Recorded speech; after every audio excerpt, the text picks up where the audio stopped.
أحبتي اليوم نشتكي فقراء وضعفاء يشتكون لفقراء وضعفاء، وكل واحد قاعد يفضفض للثاني، صح؟ ولين سجد؟ أقسم بالله ما قدرنا الله حق قدره. عندنا مشكلة مع السجود، وإذا كان عندك مشكلة في إطالة السجود عندك مشكلة في حياتك كلها.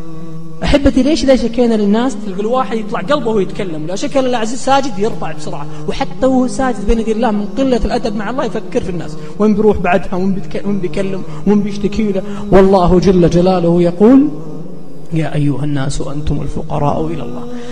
خذ الآية يا أيها الذين آمنوا، يا أيها الذين آمنوا استعينوا بالصبر والصلاة إن الله مع الصابرين. مع الصابرين. كلمني واحد قبل رمضان بكم شهر هو يتكلم، أقسم بالله يا جماعة أنا يتكلم ويبكي ويتكلم ويبكي، وقال قصة ما نبي جايها لكن قصة صراحة مؤلمة. قلت والله يا حبيبي، قلت والله يا حبيبي لو أني ربك إني لأعطيك من بكائك ومن شكواك، لكن والله العظيم أن ربي أرحم مني.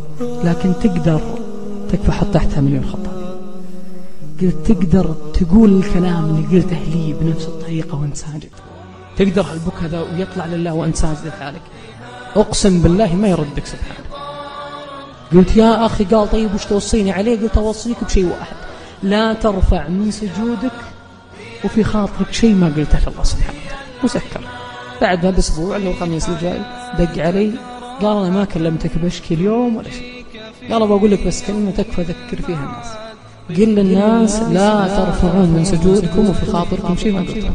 تنال السعادة والرشاد، تسقي حياتك راحة، تنجيك في يوم المعاد. قف للإله